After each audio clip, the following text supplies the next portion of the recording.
Imagine waking up to a room that looks like the inside of your mind on a bad day. Clothes scattered like unfinished decisions, notifications already buzzing, a to-do list heavy enough to make your chest tighten before your feet even touch the floor. Now imagine one small movement that cuts through the noise. You pull the blanket tight, you fold the corner with care, you smooth the pillow. For a moment, the chaos pauses. The bed is made. It's not a medal, it's not a promotion, it's not a life-altering decision, but it's a win. And wins are contagious. Maybe lately you felt behind. Maybe the horizon feels far, and the ground under you feels unsteady. Maybe discipline seems like a word for other people. Making your bed will not solve your deepest challenges, but it does something important. It gives you proof that you can create order. It gives you a first success before the world can tell you who you are. It says, I can start, I can finish, I can make one small thing better. And sometimes one small thing is the doorway through which bigger things finally enter. If there's a part of you that's tired of motivation that vanishes by noon, of promises you don't keep to yourself, of routines that last 3 days and then disappear, stay with me. Today is not about grand theories. Today is about small, precise actions that change the shape of a day, then a week, then a life. We're going to start where you are, with what you have, and we're going to move one deliberate step at a time. Admiral William H. McRaven knows something about deliberate steps. He's a retired U.S. Navy SEAL admiral whose words on a graduation stage resonated far beyond the campus where he spoke. Those words turned into a book called Make Your Bed. It isn't a dense manual. It isn't complicated. It's a set of simple, tough lessons earned in the hardest kinds of training and carried through real missions and real life.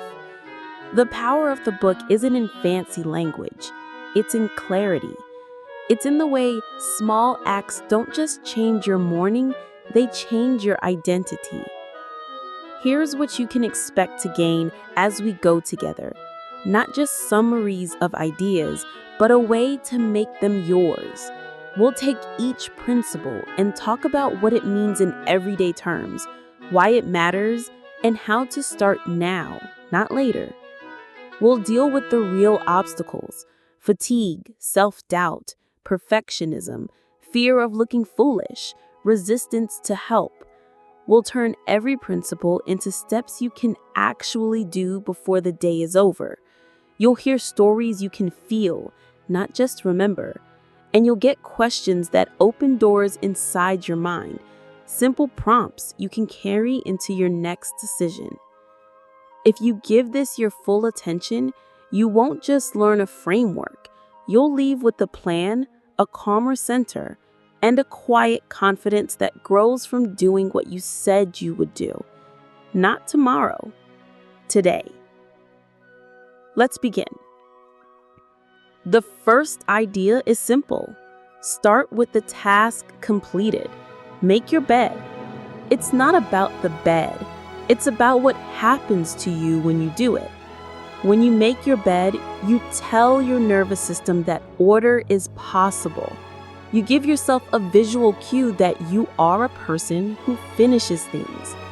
When the rest of the day falters, you can come back to a room that whispers, "You did start. You did complete." Your mind needs these anchors more than you realize. What gets in the way? You might think it's silly. You might tell yourself that one small action doesn't matter. Or you're rushing, already chasing the next thing, and the bed feels like a non-essential. Sometimes the real barrier is emotional. I don't deserve nice things yet. I'll tidy my life when I've earned it. I'll be neat when I feel better. But that's backwards. The action is not a reward for feeling good. The action is a tool for feeling steady. So here's how to begin. When you wake up, before you check your phone, put both feet on the floor. Take one breath. Then make the bed in a fixed order. Pull the sheet tight, smooth the blanket, arrange the pillows. Create a ritual you could perform in the dark. Let it take 60 to 90 seconds. That's all. Let it be your first promise kept. And then notice the feeling. Not pride, not a drama, just a small surge of control, a tiny click inside that says, if I can do this, I can choose the next right thing. Ask yourself, what would the rest of my morning look like if I respected the first 90 seconds? Next, no one succeeds alone. The book reminds us to find someone to help you paddle. In SEAL training, boat crews succeed or fail together. Life works like that. You can be brilliant, resilient, unstoppable, and still, if you paddle alone, the ocean wins. Asking for help isn't weakness.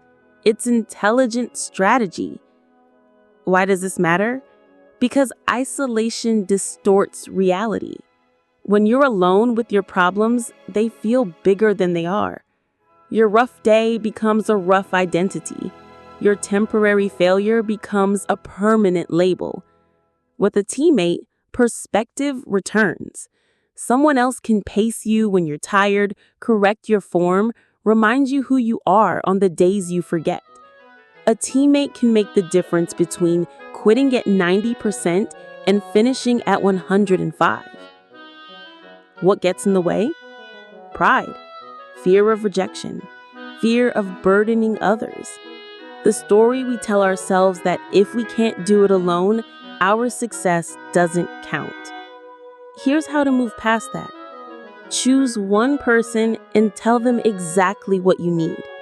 Be specific and small. Can we text each other a photo of our made beds by 7 a.m. for the next 2 weeks? Can we do a 20-minute shoulder-to-shoulder work session 3 nights a week and just check in at the end? When you make the ask concrete, it becomes easier to accept and easier to honor. Ask yourself, who is already in my life who could be in the boat with me if I merely invited them in? And who might need me to paddle with them? The power flows both ways. When you help someone else hold their pace, you strengthen your own. The next truth is that only the size of your heart matters. In tough training, the smallest person can outrun the tallest. The quiet one can carry the heaviest load. The one you counted out can set the pace for everyone. Life rewards the heart far more than it rewards resumes. Heart is willingness. Heart is the decision to try again after you've been told no. Heart is the inner voice that says, I'm not finished yet. Why does this matter? Because we live in a comparison culture. It's easy to think that if you don't have the best start, you can't have a great finish. But heart changes the math. Heart turns disadvantages into tight focus. Heart doesn't eliminate struggle. It pushes through it with humility and grit. What blocks the heart? Cynicism. The story that the game is rigged, so trying is naive. The story that effort won't matter without the perfect circumstances. To strengthen your heart, choose an effort you can measure. Set a simple metric you control. 10 minutes of reading before screens. 10 push-ups before coffee. 10 minutes of focused work before you open your inbox. Track streaks, not outcomes. Let effort be the identity you reinforce. Ask yourself, where have I been waiting for permission to be great? And what would 10 minutes of heart look like today? Then we face the lesson no one wants, but everyone needs. Life is not fair. In training, there's a punishment where you roll in the sand in your uniform and stay that way all day. You did everything right, and still, you're a sugar cookie. Grinding sand in your clothes, in your boots, in your collar. It's arbitrary. It's uncomfortable. It's humbling. It teaches you to stop seeking fairness and start seeking resilience. Why does this matter? Because if your progress depends on perfect conditions, you will stall at the first gust of wind. If your identity hinges on being treated perfectly, you'll be shattered by small slights. The sugar cookie days come for all of us. You do the work, the result is unfair, the meeting goes sideways, the loved one is unkind, the world shrugs. What then? The barrier here is a deep one. We crave justice. We feel owed. When we don't get it, bitterness moves in. Bitterness feels righteous, but it erodes you from the inside. The counter move is a quiet mantra. Even if it's unfair, I still choose my standard. Even if the day is sand in my collar, I still carry myself like someone who respects their mission. Practical step. At night, write down one unfair thing that happened and one thing you're proud you did anyway. The next morning, read both. You'll be training your mind to separate your actions from your circumstances. Ask yourself, if I stopped waiting for fair, what would I dare to start? Another hard truth. Don't be afraid of the circuses. In training, a circus is extra punishment, more push-ups, more running, more pain, usually because you didn't meet the standard. The temptation is to avoid pain at all cost. But the lesson hidden inside the circus is capacity. Those who endure the extra work get stronger. The very thing you fear becomes the weight that builds you. Why does this matter outside of training? Because our lives are full of mini circuses.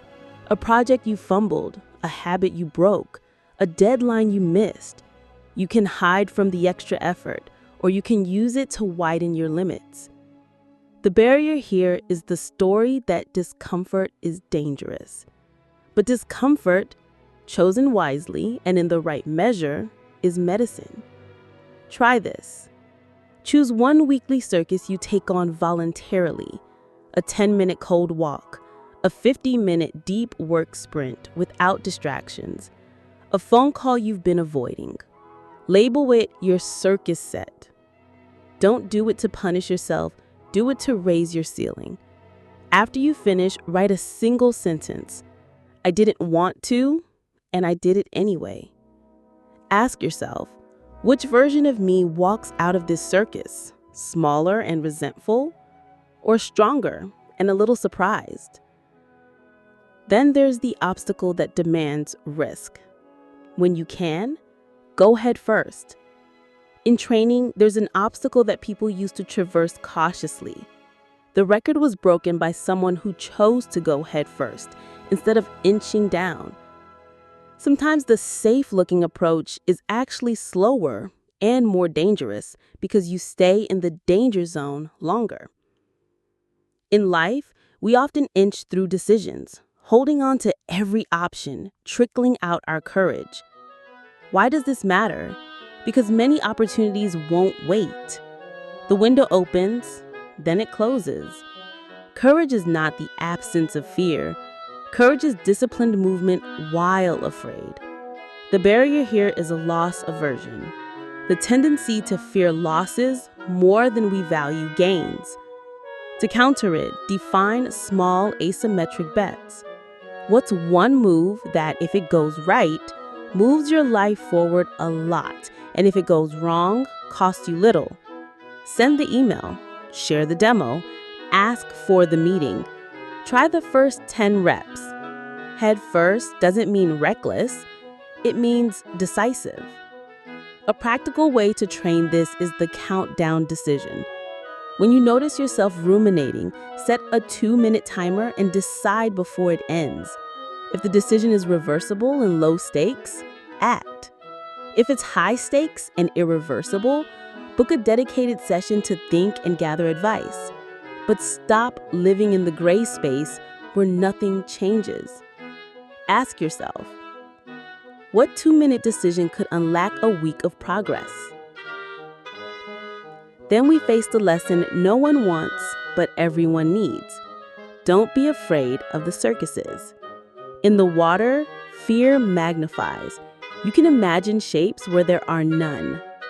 In the world, bullies sense hesitation. Not every confrontation is wise, but some are necessary. The lesson isn't to seek conflict, it's to refuse intimidation. Why does this matter? Because the quality of your life depends on the boundaries you keep. If you always yield to the loudest energy in the room, you will live someone else's life. The barrier is the belief that kindness equals compliance, but kindness without boundaries breeds resentment. Courage with respect is the balance. A simple tool here is the boundary script. Write one sentence you can say when someone crosses a line. I don't appreciate being spoken to that way. Let's reset. Or, I'm not available for this tonight. We can revisit tomorrow. Or, that deadline is unrealistic for me. Here's what I can do. Practice saying these sentences out loud, not aggressively, calmly. Your tone is the armor. Ask yourself, where am I silent to avoid discomfort? And what is that silence costing me? Then, be your best in the darkest moments. What you do under pressure is not an accident. It's the residue of your training. When everything breaks at once, you don't rise to the occasion, you fall to the level of your habits. This can sound discouraging. It should sound empowering. It means you can design your lowest level. Why does this matter? Because dark moments are guaranteed. The question isn't how to avoid them, it's how to pre-train your nervous system for them. The barrier is magical thinking, believing you'll figure it out under stress. Even if you don't practice under calm, you won't. So practice now. Use a simple protocol. Box breathing.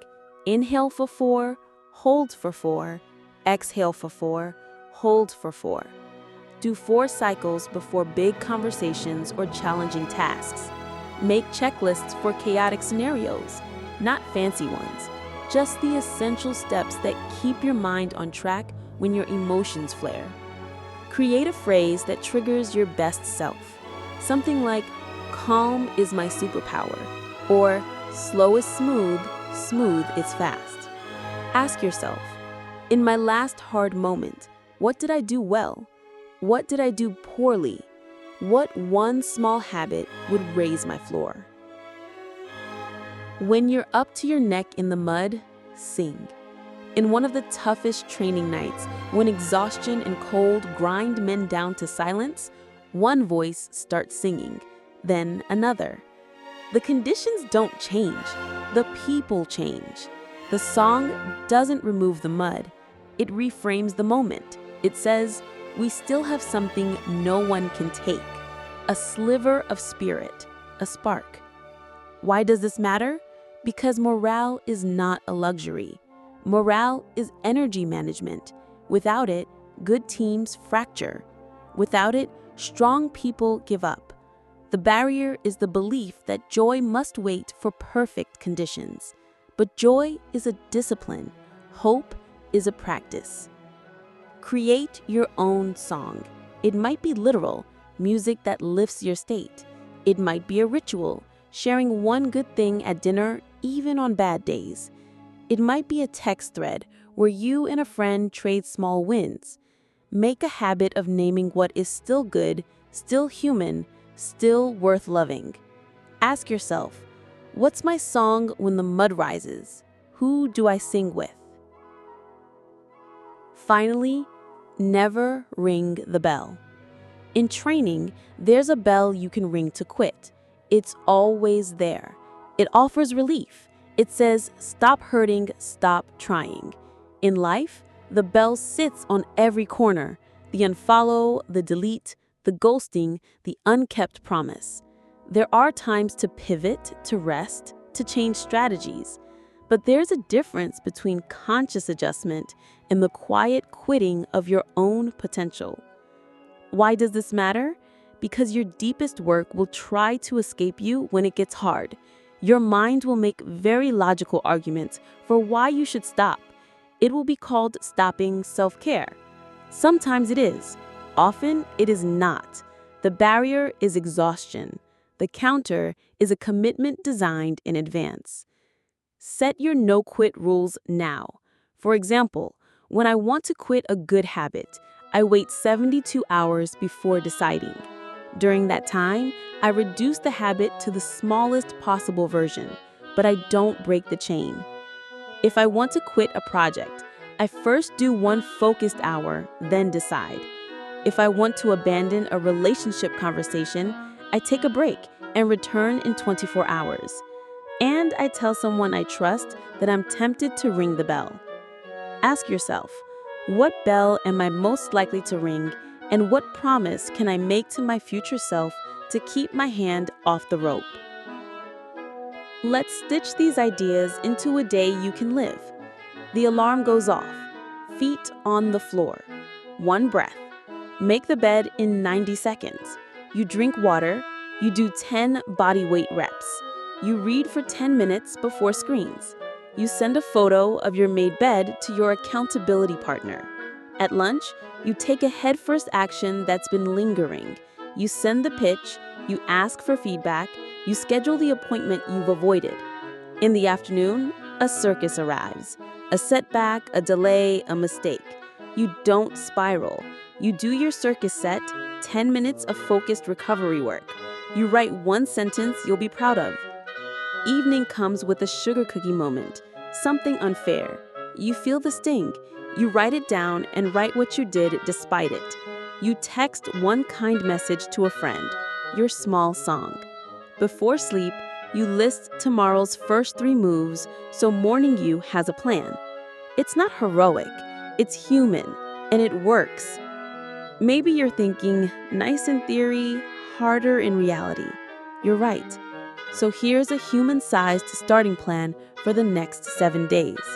Pick 3 of the principles and turn each into one tiny action. Make your bed. Ask one person to paddle with you on one goal. Choose one headfirst move and do it by noon every day. That's it. Track it on a piece of paper. No apps required. Put a small mark for each day you do it.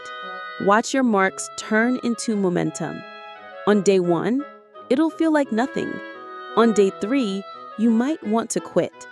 On day 5, something will shift. Not in your circumstances, in your self-image. You'll start to recognize yourself as someone who follows through. That identity is the engine. It's not that life suddenly becomes fair or easy or predictable. It's that you become steadier. You become someone who can be trusted by the person you spend every moment with, yourself. Let me paint a scene. It's late. You're tired. The day was full of people needing things. The kitchen is a mess. Your inbox is a tide that doesn't go out. You want to collapse. You remember one sentence. Be your best in the darkest moments. You don't need to conquer the night. You need to do the next small right thing. You set a timer for 6 minutes and clear the counter. You take 4 box breaths. You send one honest text to a friend you've been avoiding. Then you sit with a notebook and answer 2 questions. Where did I show my heart today? Where did I hide? You don't judge. You notice. You ask, what's one thing I'll do differently tomorrow? Then you go to bed. The bed you made that morning. Still smooth, still waiting to welcome you back into a room you shaped. What will get in your way this week? You will forget. You will rush. You will tell yourself that your effort doesn't matter. So leave cues in your environment. A sticky note on your phone. First, the bed. A message thread named Paddle Crew where you and a friend drop quick updates. A calendar alert at noon labeled headfirst. A playlist named Mud Songs for the days that drag. These aren't gimmicks. They are supported. They are proof you take your future self seriously. If you struggle with perfectionism, this is your personal mission. Redefine success as showing up. Your bed might not be hotel crisp. That's okay. Your headfirst action might be small. That's okay. Your song might be one line. Still counts. Perfection is the enemy of momentum.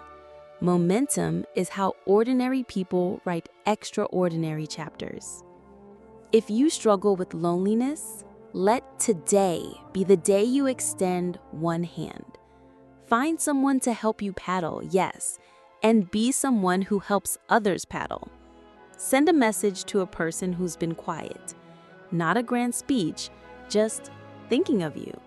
Here if you want to talk. The world gets warmer by increments. You can be an increment. If you struggle with fear, remember this. Courage doesn't feel like courage inside your body. It feels like shaking hands and a dry mouth and a heart beating too fast. The feeling isn't proof you're weak. It's proof you're alive. Do the brave thing while feeling afraid.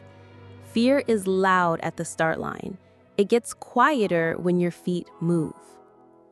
If you struggle with unfairness, give yourself the gift of response over reaction.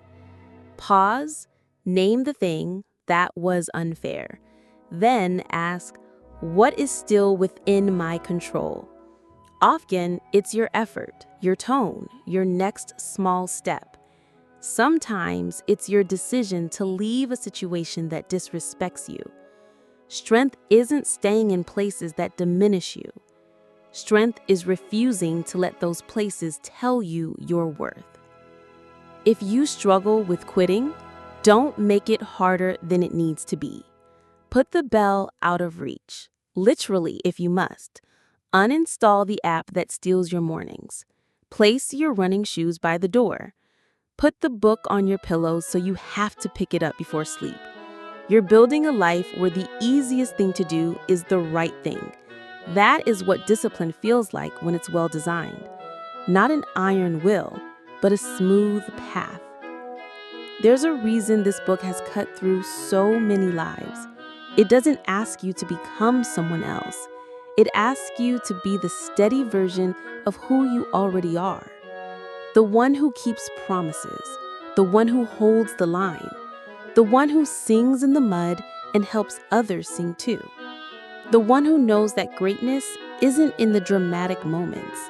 It's in the quiet repetitions that nobody posts about. Here's my challenge to you, simple and real. Tomorrow morning, make your bed. Take a photo and send it to someone who will cheer for you. Then choose one headfirst action you've been delaying and do it before lunch. In the afternoon, when the circus inevitably arrives, choose to face it for 10 minutes. Not because you feel like it, because you said you would. Before bed, write down one unfair moment and one proud moment from the day. Then ask yourself, who did I become, even just a little, today? If you follow this for 7 days, something will unlock. You'll start to expect better of yourself, not with harshness, but with quiet certainty.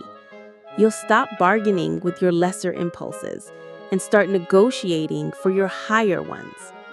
Your room will be the first witness, your mirror will be the second, and the people who love you will notice the third. You'll be easier to trust because you'll be keeping your own word. I want you to picture the person you'll be 90 days from now if you do these small things with consistency. You wake up calmer, you reach for your breath before you reach for your phone. Your bed is made. Your body feels a little stronger. Your days have more shape. You're a little braver in your asks. Your boundaries are clearer. When something unfair happens, you feel the sting and then you move your feet. Your lows are less chaotic because your floor is higher. And when the mud rises, you sing. Maybe off key, maybe softly, but you sing. And when quitting whispers, you hear it and you keep your hands at your sides. Not because you're a machine, because you are a human being who trained for this moment with dozens of tiny decisions that nobody else saw. That is the life within reach. Not a fantasy, a rhythm. Let's end where we began. You in a messy room with a messy mind facing another long day. You take the first small step. You make your bed. That act is a vote, not for perfection, for momentum, not for image, for identity. It's your way of saying, I'm here, I'm capable, I'm moving. And soon the room begins to reflect the life, and the life begins to reflect the person who decided that small things are not small. One day, years from now, someone will ask you how you changed your life. You'll smile and say, I started by making my bed, and I never stopped doing the next small right thing. If you feel ready, choose now. Choose the 90 seconds. Choose the teammate. Choose the headfirst move. Choose the boundary. Choose the breath. Choose the song. Choose not to ring the bell, and watch what happens next. Make your bed, make your day, make your life.